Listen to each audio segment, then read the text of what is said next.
కత్తితో శత్రువుల కంఠాలు తెగనరికి గొప్ప యోధుడు సహదేవుడు. భూత వర్తమాన భవిష్యత్ విషయాలు తెలిసిన త్రిలోక జ్ఞాని సహదేవుడు.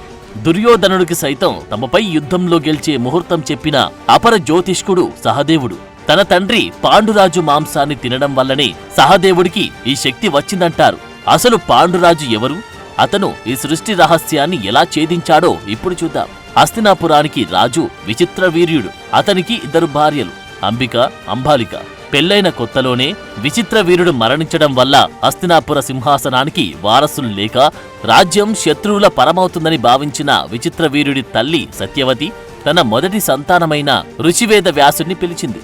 వ్యాసుడు తన తల్లి కోరిక మేరకు విచిత్రవీర్యుని 2 భార్యలకు సంతానం కలిగించుటకు ఒప్పుకుంటాడు.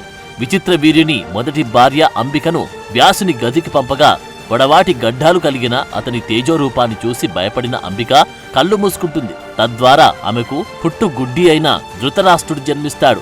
అప్పుడు సత్యవతి విచిత్రవీరుని 2వ భార్య అంబాలికతో నీవు కళ్ళు మూసుకోవద్దని చెప్పి వ్యాసుని గదికి పంపగా అతని తేజోరూపాన్ని చూసి భయంతో వణుకుతుంది అంబాలిక. అప్పుడు ఆమెకు కలలేని తెల్లని పాండురోగంతో పుత్రుడు పాండు జన్మిస్తాడు. ధృతరాష్ట్రుడు గుడ్డివాడు, పాండురోగం కలవాడు. అప్పుడు మరలా అంబికను తన గదికి పంపితే ఈసారి మంచి సంతానాన్ని ప్రసాదిస్తానంటాడు. అయితే పొడవాటి గడ్డాలు కలిగిన అతనితో కాపురం చేయడం ఇష్టం లేని అంబిక తన పని మనిషి పరాశ్రమిని పంపుతుంది. పరాశ్రమి వ్యాసుడి గదికి వెళ్లి అతని తేజోరూపాన్ని చూసి భయపడకుండా అతనితో చాలా సంతోషంగా ఇష్టంగా కాపురం చేస్తుంది. అప్పుడు ఆమెకు విదురుడు జన్మిస్తాడు. పాండు చిన్నప్పటి నుండి ఎన్నో యుద్ధ విద్యలను తన పెదనాన్న భీష్ముడి వద్ద నేర్చుకుని గొప్ప విలుకాడిగా తయారయ్యాడు. ఎన్నో వేదాలను అభ్యసించాడు. అస్త్రశస్త్రాలను ప్రయోగించడంలో ఆరితేరిపోయాడు. 3 యువరాజులు పెరిగి పెద్దవారవుతారు. పెద్దవాడు ధృతరాష్ట్రుడు రాజు కావాల్సి ఉండగా అతను అంధుడు కావడంతో పాండును రాజుగా నియమించి దాసి కొడుకు విదురుడిని ప్రధానమంత్రిగా నియమిస్తాడు భీష్ముడు. పాండురాజు కాశీ, అంగ, వంగ, కళింగ, మగధ మొదలగు రాజ్యాలను జయించాడు. వారందరినీ తన సామంతులుగా చేసుకుని హస్తినాపురానికి చక్రవర్తిగా రాజ్యాన్ని జనరంజకంగా పరిపాలించసాగాడు. పాండురాజు కుంతిభోజుని కుమార్తె కుంతిని, అలాగే మద్రదేశపు యువరాణి మాద్రిని స్వయంవరంలో గెలుచుకొని వివాహం చేసుకుంటాడు. తర్వాత ఒకనాడు అడవిలో వేటాడుతూ లేడి రూపంలో సంభోగించుచున్న రిషి కిందమానుపై తన బాణాన్ని ప్రయోగించగా తీవ్రంగా గాయపడిన కిందమాను, నేను నా భార్యతో సంభోగించుచున్న సమయంలో బాణం వేసి నన్ను చంపుతున్నావు. నీవు కూడా నీ భార్యతో సంభోగించ ప్రయత్నించినా మరణిస్తావని శపించి చనిపోతాడు. దానితో జీవితంపై విరక్తి కలిగిన పాండురాజు రాజ్యాన్ని త్యజించి హస్తినాపురానికి ధృతరాష్ట్రుణ్ణి రాజుగా నియమించి తన 2 భార్యలతో కలిసి అనేక పుణ్యక్షేత్రాలు సందర్శించి ఎంతో మంది ఋషులను కలిసి వారు చెప్పిన అనేక మంత్రాలను తంత్రాలను ఔపోసన పట్టి సాధన చేసి ఎంతో జ్ఞానాన్ని పొందుతాడు. తర్వాత భార్యలతో కలిసి అడవులకు చేరి నియమనిష్టలతో కఠోర సాధనతో తపస్సు చేసి కాలచక్ర పరిభ్రమణాన్ని సృష్టి రహస్యాన్ని ఛేదించి భూత భవిష్యత్ వర్తమానాలను తెలుసుకుని ఎంతో తపశక్తిని కూడగట్టుకుంటాడు. అయితే తన ఎంత తపశక్తి సమకూరినా వారసులు లేరే అనే బాధ రోజురోజుకి అతన్ని కుంగదీయసాగింది.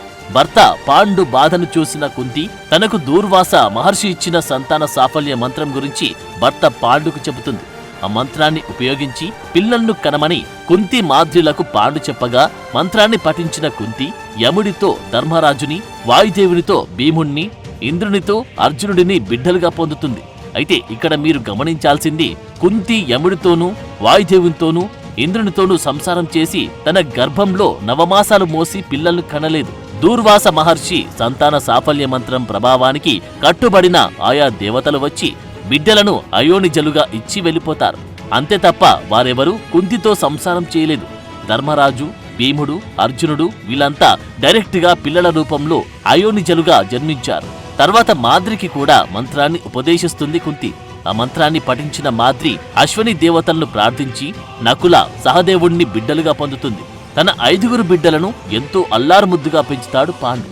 వారందరికీ తన తపశక్తితో పాటు భూత భవిష్యత్ వర్తమానాలను తెలుసుకునే తంత్రాన్ని కూడా చెప్పాలని భావిస్తాడు.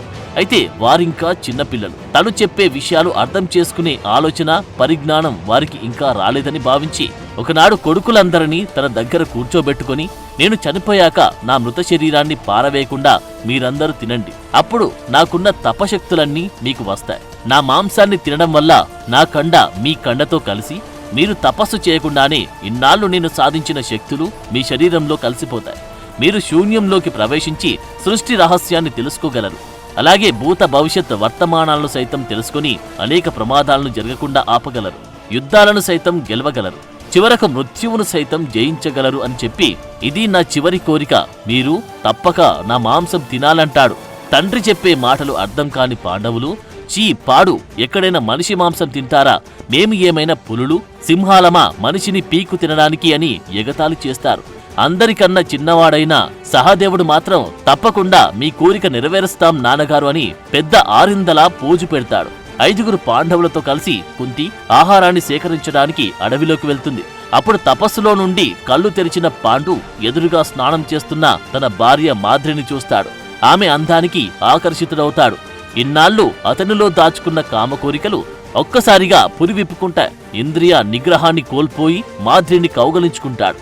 భార్య వద్దంటున్నా వినకుండా ఆమెతో శారీరకంగా కలవాలని బలవంతం చేస్తాడు. అంతే, కిందమాను ఋషి ఇచ్చిన శాప ప్రభావం కారణంగా మరణిస్తాడు. చనిపోయిన పాండురాజుని చూసిన 5గురు పాండవులు తీవ్రంగా శోకిస్తారు. మీ తండ్రికి అంత్యక్రియలు చేయమని కుంతి కోరగా పాండవులు సిద్ధమవుతారు. అయితే తీవ్ర విషాదంలో ఉన్న పాండవులకు తమ తండ్రి తను చనిపోయాక తన శరీరాన్ని దహనం చేయకుండా తినమని చెప్పిన విషయం గుర్తుకురాదు. పాండవులందరూ కట్టెలు పేర్చి చితి మీదకు తండ్రి పాండురాజు శరీరాన్ని తీసుకువచ్చి పడుకోబెడతారు. అప్పుడు మాద్రి తన భర్త చావుకి తనే కారణమని తనలో తానే నిందించుకొని ఏడుస్తూ, భర్తతో పాటు నేను కూడా సతీ సహగమనం చేసి చనిపోతానని తన అక్క కుంతికి తన 2 పిల్లలు నకుల, సహదేవులను అప్పగించి ఇక నుంచి వీరందరినీ పెంచి పెద్ద చేసే బాధ్యత నీదే అక్క అని చెప్పి పాండు చితిపైన కూర్చుంటుంది. పిల్లలందరూ ఏడుస్తుంటారు. ఏడుస్తూనే పెద్ద కొడుకు ధర్మరాజు తండ్రికి తల కొరివి పెడతాడు. చితి మండుతూ ఉండడం వల్ల ఆ మంట వేడికి అందరూ దూరంగా వెళ్ళిపోతారు. అయితే చిన్న కొడుకు సహదేవుడికి మాత్రం తండ్రి పాండురాజు అంటే చాలా ఇష్టం. పాండురాజు తలవైపు కూర్చొని మంటల్లో కాలిపోతున్న తన తల్లి మాద్రిని, తండ్రి పాండురాజును చూస్తూ ఏడుస్తుంటాడు. అప్పుడు కొన్ని చీమలు పాండురాజు మాంసం ముక్కలు తీసుకుని వెళ్లడం చూస్తాడు. వెంటనే అతనికి తన తండ్రి చివరి కోరికగా తమకు చెప్పిన మాటలు గుర్తొస్తాయి. తన అన్నలకు ఈ విషయం చెప్పాలని చూడగా వారు దూరంగా నిల్చొని ఉంటారు. ఇక సమయం లేదని ఎలాగైనా తండ్రి చివరి కోరిక నెరవేర్చాలని చితిమంటల్లో కాల్తున్న పాండురాజు మెదడును తీసుకొని తినడం ప్రారంభిస్తాడు.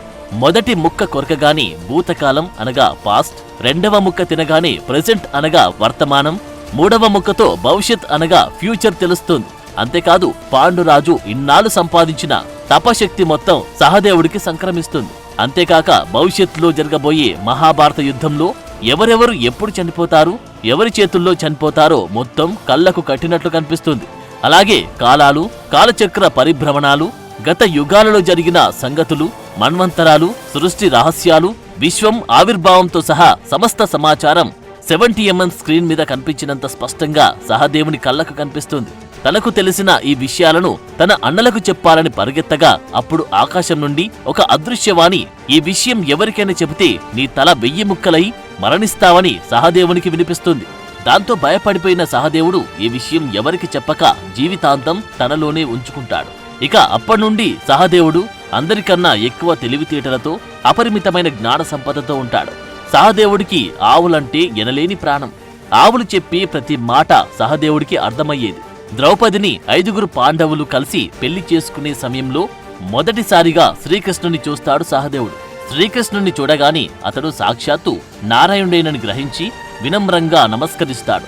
పాండురాజు మాంసాన్ని తినడం వల్ల సహదేవుడికి సమస్తం తెలిసాయని భగవానుడైన శ్రీకృష్ణుడికి తెలుసు కాబట్టి అతన్ని పక్కకు తీసుకువెళ్లి, నీకు తెలిసిన సృష్టి రహస్యాన్ని జ్యోతిష్య శాస్త్ర రూపంలో ప్రజలకు తెలియజెప్పు. వారు ఒక ప్రశ్న వేస్తే నీవు కూడా సమాధానాన్ని ప్రశ్న రూపంలోనే చెప్పు. అర్థం చేసుకున్న వారు జాగ్రత్త పడతారు, కాని వారు పోతారు. మహాభారత యుద్ధం అనేది దైవం నిర్ణయించిన విధి, అది జరిగి తీరాలి. నీవు ముందే యుద్ధం గురించి వారిని హెచ్చరిస్తే దుర్మార్గులు యుద్ధానికి రాకుండా తప్పించుకుంటారు. అప్పుడు దుష్ట శిక్షణ జరగదు కదా అని సహదేవుడికి చెబుతాడు శ్రీకృష్ణుడు. అప్పుడు దేవరహస్యాన్ని గ్రహించిన సహదేవుడు, నాకు తెలిసిన ఈ భవిష్యత్ విషయాలను లోక కళ్యాణం కోసమే ఉపయోగిస్తానని శ్రీకృష్ణుడికి మాట ఇస్తాడు. తర్వాత పాండవులు అజ్ఞాతవాసంలో ఉన్నప్పుడు విరాటరాజు దగ్గర సహదేవుడు ఆవుల పాకశాలలో పనిచేస్తాడు. అంతేకాక జ్యోతిష్య శాస్త్రాన్ని ఉపయోగించి శుభకార్యాలకు ముహూర్తాలు కూడా పెట్టేవాడు. అలా ఎంతో మంది ప్రజలకు, రాజులకు వారి పనుల కోసం ముహూర్తాలు చెప్పేవాడు. పాండవులు ఏ పని చేయాలన్నా మంచి ముహూర్తం కోసం సహదేవుడినే అడిగేవారు. తమ తమ్ముడు దేవగురువైన బృహస్పతి అంత గొప్పవాడని ధర్మరాజు చాలా సందర్భాల్లో సహదేవుడిని పొగిడేవాడు. శత్రువులు సైతం సలహాలడిగినా కాదనకుండా తనకు తెలిసిన విషయాలు చెప్పేవాడు. పెద్ద పెద్ద గురువులు ఉన్నా కూడా ఏ ముహూర్తంలో కురుక్షేత్ర యుద్ధం మొదలు పెడితే గెలుస్తామో చెప్పమని స్వయంగా దుర్యోధనుడు సహదేవుడిని అడుగుతాడు. శత్రువైన ముహూర్తం అడిగితే కాదనకుండా చెప్పాలని జ్యోతిష్య శాస్త్ర నియమం. గడియలతో సహా కురుక్షేత్ర యుద్ధానికి మంచి ముహూర్తాన్ని నిర్ణయించి దుర్యోధనుడికి ఇస్తాడు సహదేవుడు. అయితే సహదేవుడు చెప్పిన ముహూర్తంలో యుద్ధం జరిగితే కౌరవులు తప్పక గెలుస్తారని తెలిసిన శ్రీకృష్ణుడు సహదేవుడు చెప్పిన ముహూర్తం కన్నా ముందే ధర్మరాజుకి అనుకూల ముహూర్తంలో మహాభారత యుద్ధాన్ని జరిపించి తన తెలివితేటలతో కౌరవులందరినీ తుదముట్టించి దుష్ట శిక్షణ జరిపి పాండవులకు విజయాన్ని కట్టబెడతాడు. ఇలా భూత వర్తమాన భవిష్యత్ విషయాలు తెలిసిన వ్యక్తిగా సహదేవుడు చరిత్రలో నిలిచిపోతాడు. For more videos like this, subscribe Big TV channel.